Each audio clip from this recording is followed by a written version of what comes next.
My name is Anna. I am 30 years old, and I live in a small town near the coast called Windermere. It's quiet here, and most people know each other by name. I live alone in a one-bedroom flat above a bakery. Every morning, I wake up to the smell of fresh bread. I work in a bookstore across the street, and my days are mostly the same. Open the shop at 9. Greet the regular customers. Organize the books. Close at 6. Then walk home, cook something simple, and read until I fall asleep. Life has been like this for a few years. Safe, predictable, a little empty, but I've made peace with that. I don't have many friends, and I rarely go out unless it's for groceries or a walk along the beach. Some people might think it's a boring life, but after everything that happened before, I prefer it this way. Quiet means no surprises, no pain. One morning, I was shelving a new delivery of books when I noticed someone standing outside the window. He was looking at the display of novels, head slightly tilted, hands in the pockets of his gray coat. Something about his face made me pause. There was something familiar in the way he stood, in the shape of his eyes, but I couldn't place it. He didn't come in. He stayed there for a minute or two, then walked away. I didn't think much about it. People stopped by the window all the time. But the next day, he came again. Same coat. Same quiet stare through the glass. This time, he looked up and met my eyes. For a moment, it felt like time paused. I smiled politely and went back to my work. When I looked again, he was gone. The third day, he came inside. He didn't say much. He walked around the shop, touched a few books, then picked up a copy of an old poetry collection and brought it to the counter. His voice was calm when he said thank you. That was it. But his eyes stayed on me for a second too long. As he walked out, I felt something strange in my chest. A feeling I hadn't felt in years. Not fear exactly. More like a quiet question forming inside me. The next day he returned. He bought another book. And then the day after that, always around the same time, just before lunch, always choosing something simple. He never spoke more than a few words, but his eyes always searched mine like he was waiting for something. I began to wonder if he recognized me too. One afternoon, as I was dusting the shelves, I stopped and stared out the window. What if I did know him? What if he was someone from my past? Someone I had forgotten, or someone I had tried not to remember? The idea stayed with me all day. When I closed the shop and walked home, my mind was full of old faces, schoolmates, neighbors, old friends, and then, for a brief second, I saw him. Not the man in the shop, but a memory of someone else. A boy. A boy with dark hair and quiet eyes who used to sit next to me in history class. My heart skipped a beat. Could it be him? I tried to push the thought away. People change. Faces change. Memories are tricky. But the next morning when I opened the shop, he was already waiting outside. This time, He smiled. A full, soft smile that reached his eyes. I opened the door and nodded. He came in and walked to the shelf where we kept the older novels. He didn't pick up a book this time. He turned to me and said, "Do you remember me?" My stomach dropped. I felt cold and warm at the same time. My mouth opened, but no words came out. He gave me time. After a long pause, I whispered, "Michael?" He nodded slowly. "It's been a long time, Anna." It had been 13 years. The last time I saw him, we were 17. He moved away with his mother after his parents separated.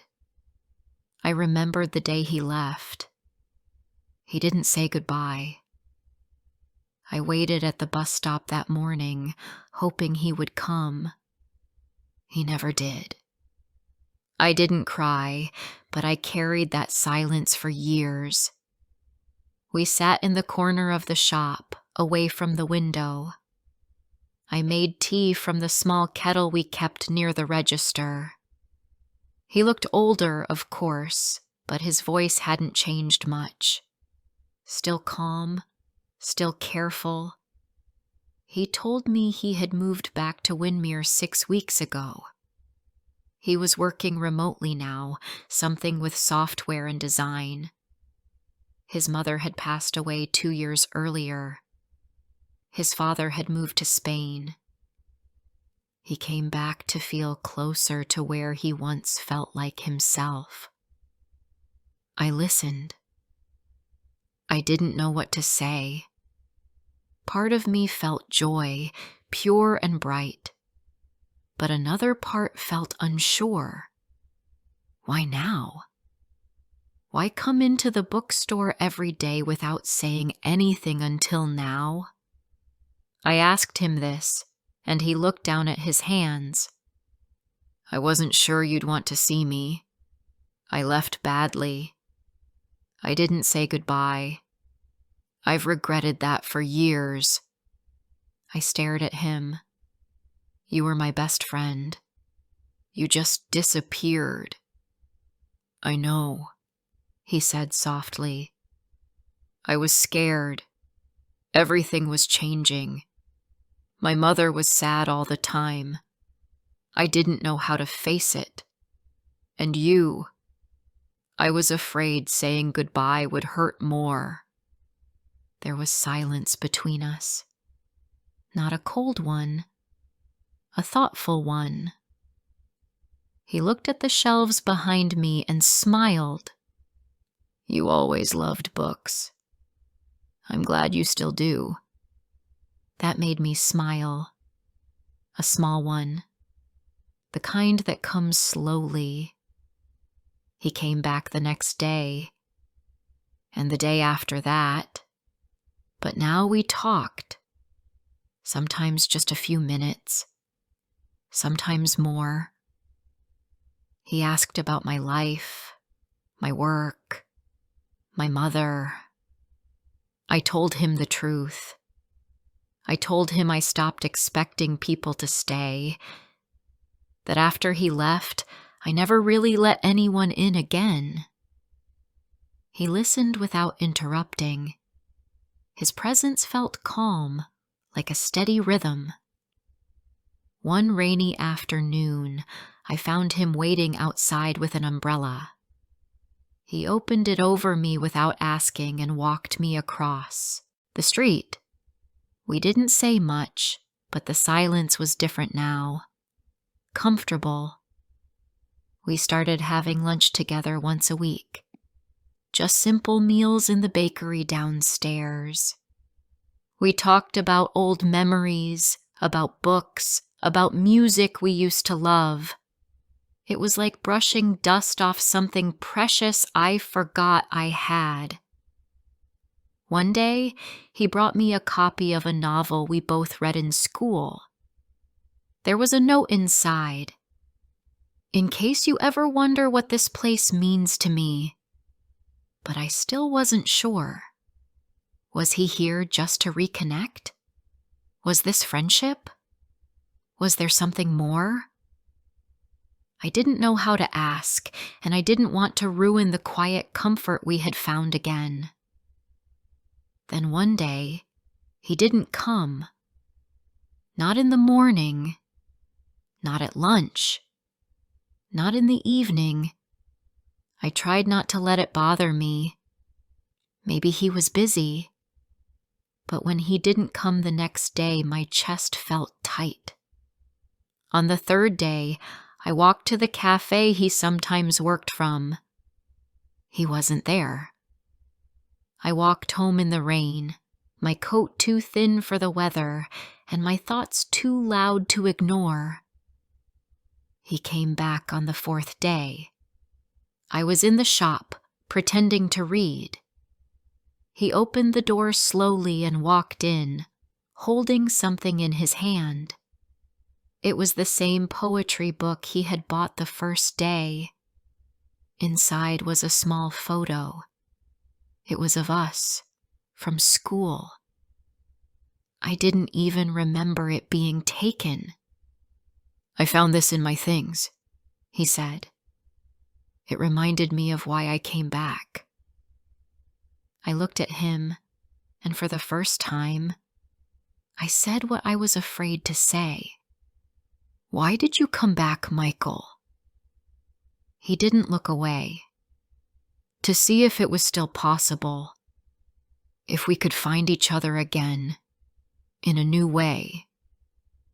My hands felt cold, but my heart felt warm.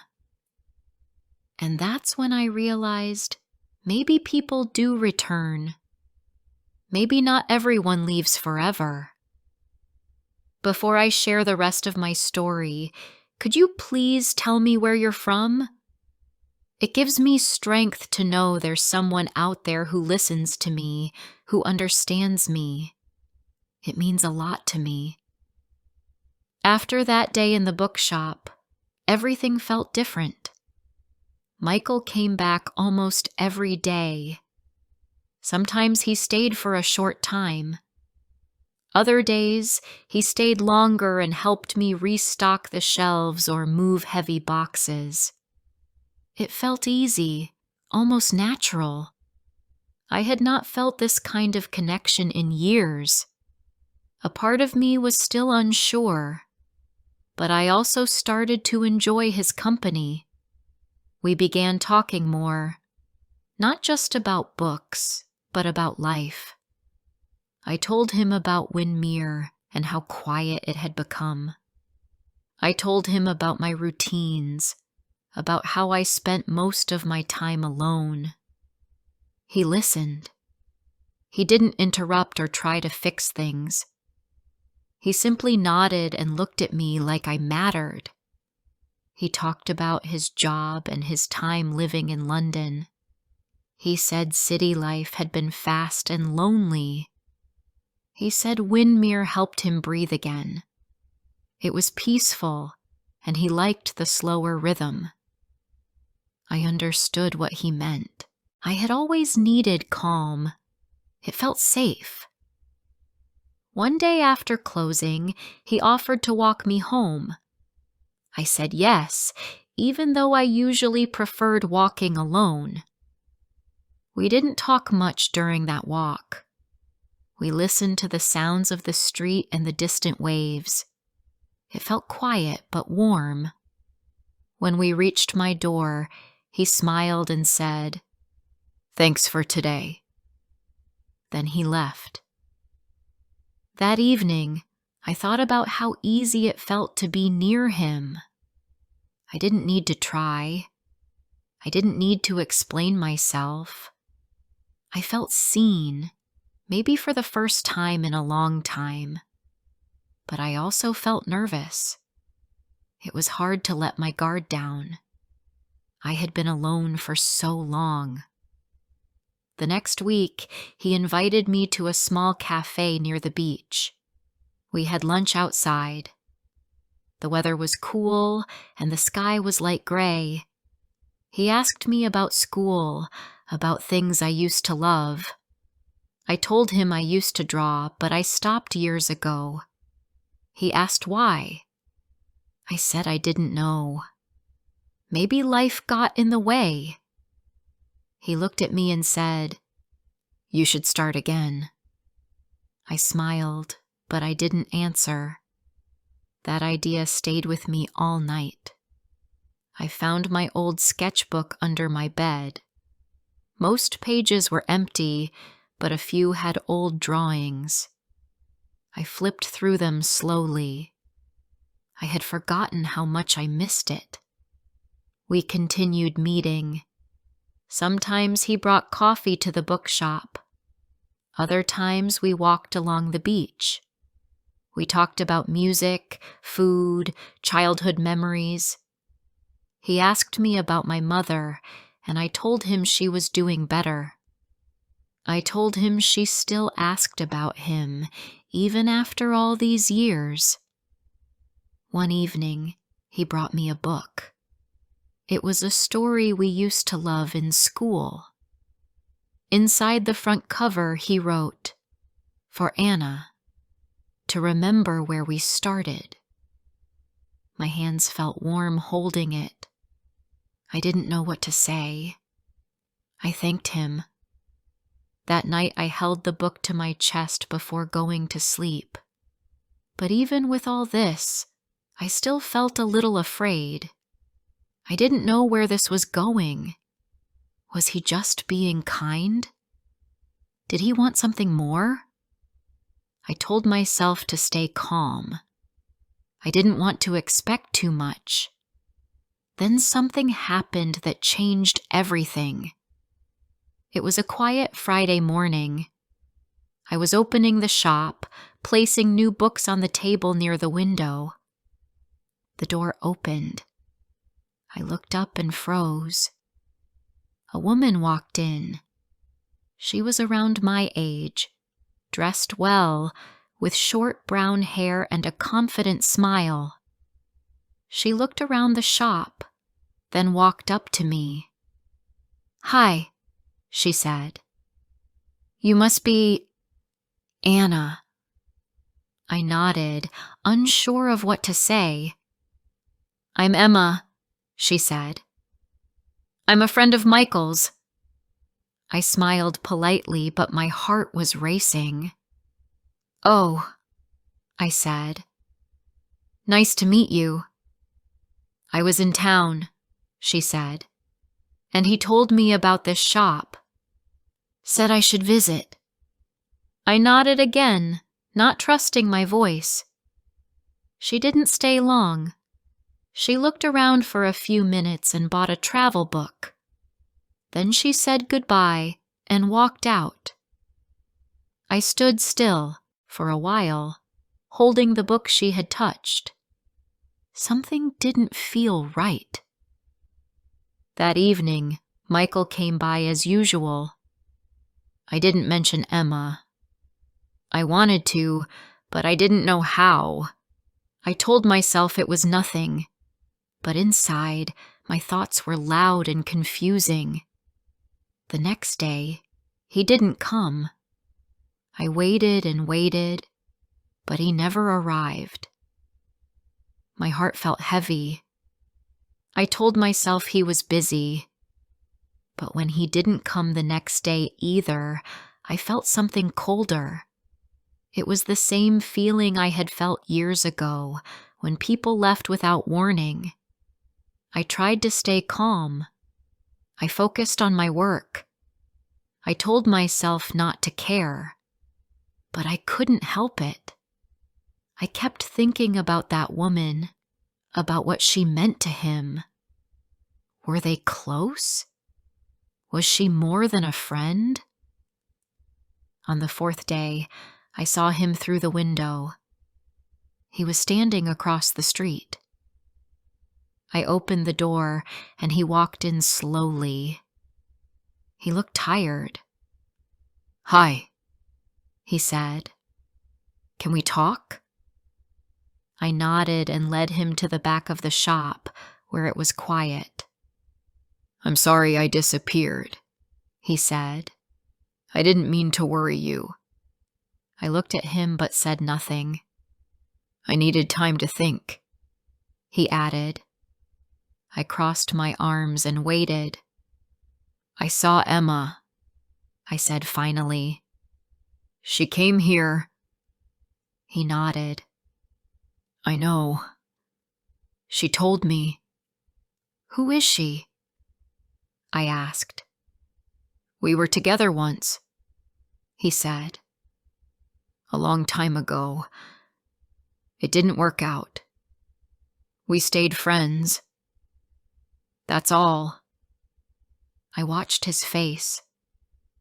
He looked honest. I wanted to believe him. "I didn't tell you because it didn't feel important," he said. "But maybe I should have."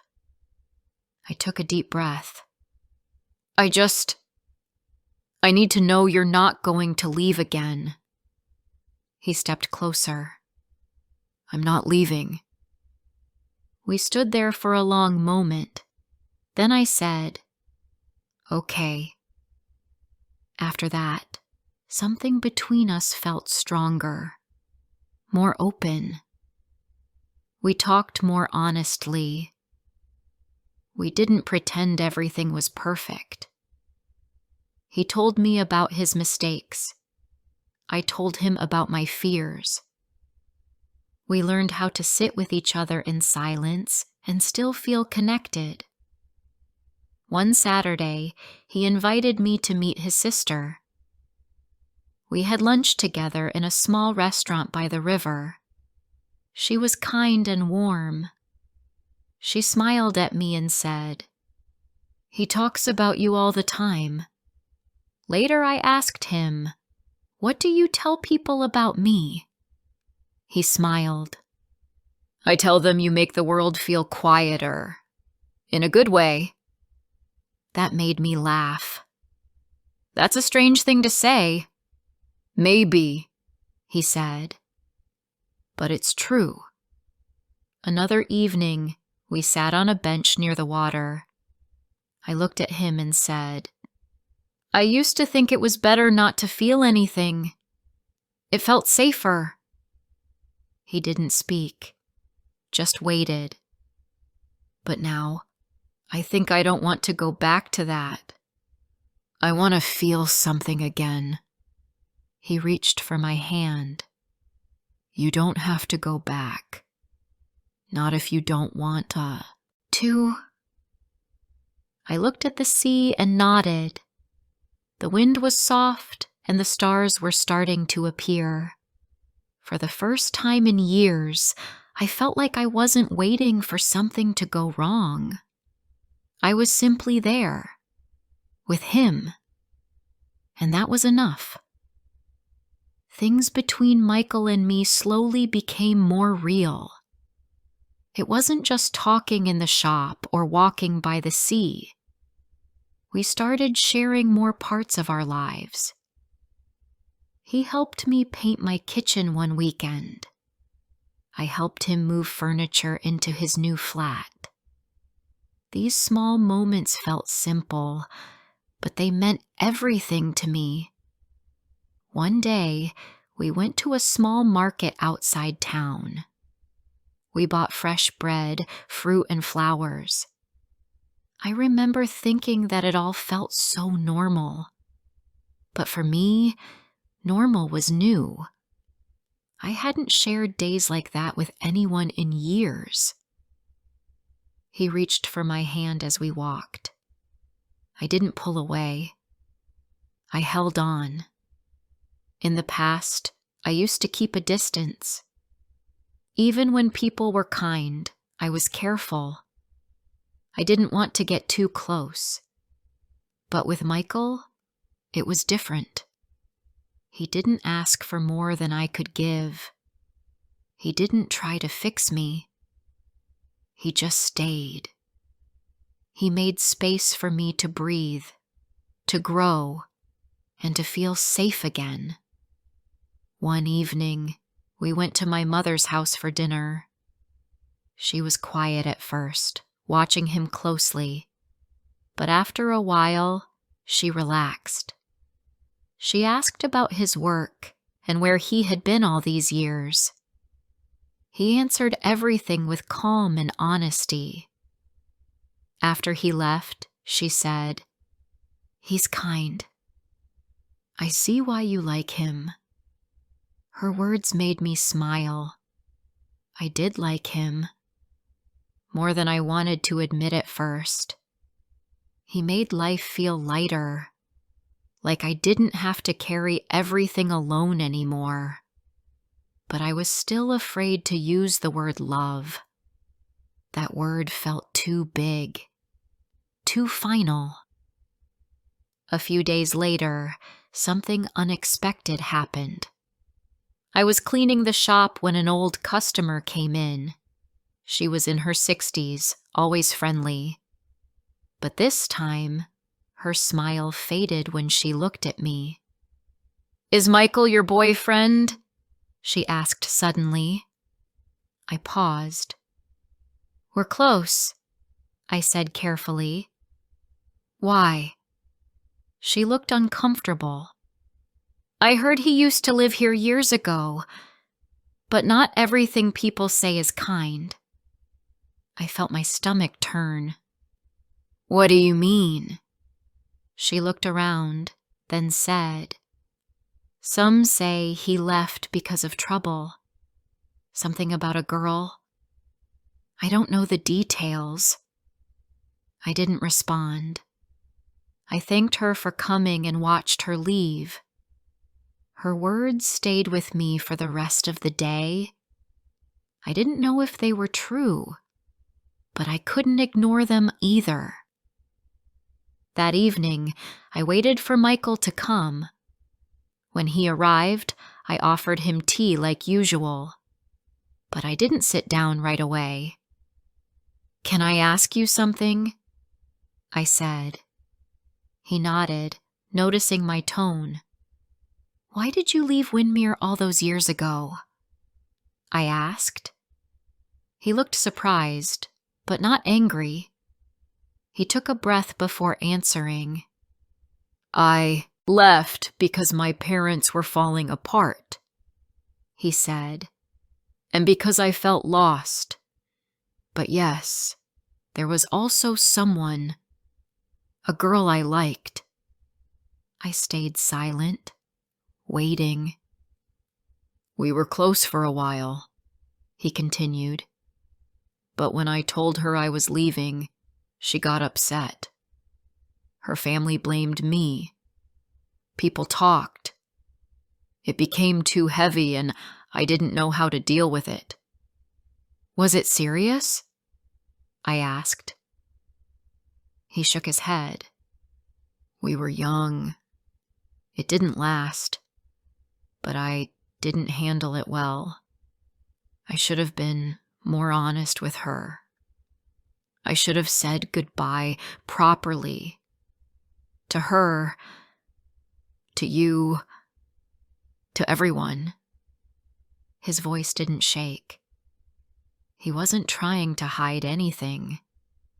That mattered more to me than a perfect story. "Thank you for telling me," I said. He reached for my hand. "I don't want to hide anything from you." That night, I thought about how much we had changed. Years ago, he ran from hard things. Now, he was staying. He was telling the truth, and I was listening. The next weekend, we went to a lake outside town. We sat on a blanket, watched the water, and ate sandwiches. It was quiet, and the air smelled like grass and warm earth. I looked at him and felt something shift inside me.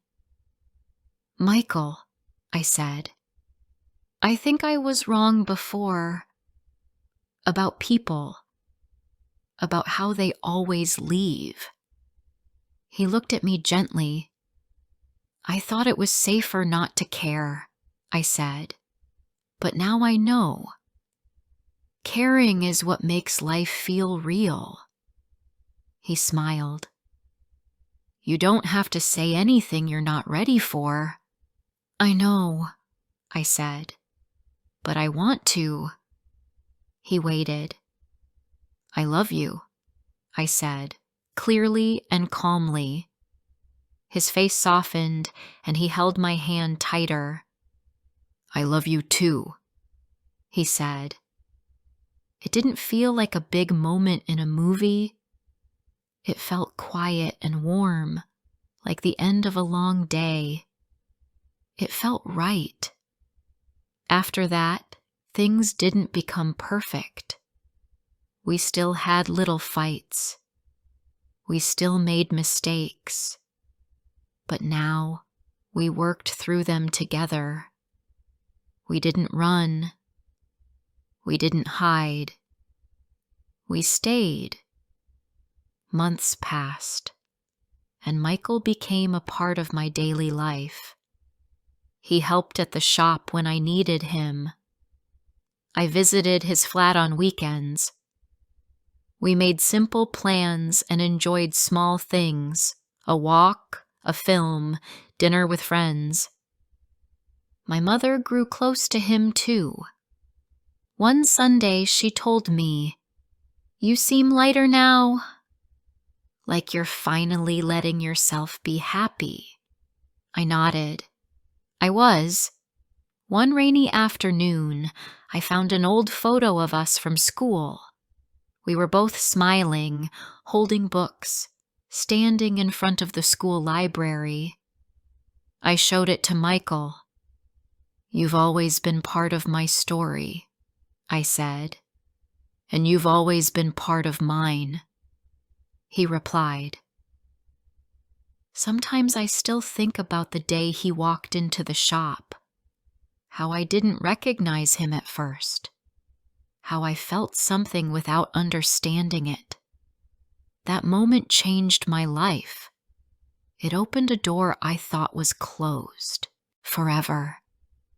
Now I believe people can return. I believe in second chances. Not everyone leaves. Some people find their way back. And sometimes that's when life truly begins. We don't always know when something important is starting. It can begin in silence, in a look, in a memory. And it can grow slowly until one day we see it clearly. He looked familiar, but now I know. He was more than familiar. He was part of who I was, and now part of who I am becoming. I hope you have enjoyed the story. Like and comment if you want to hear more soon.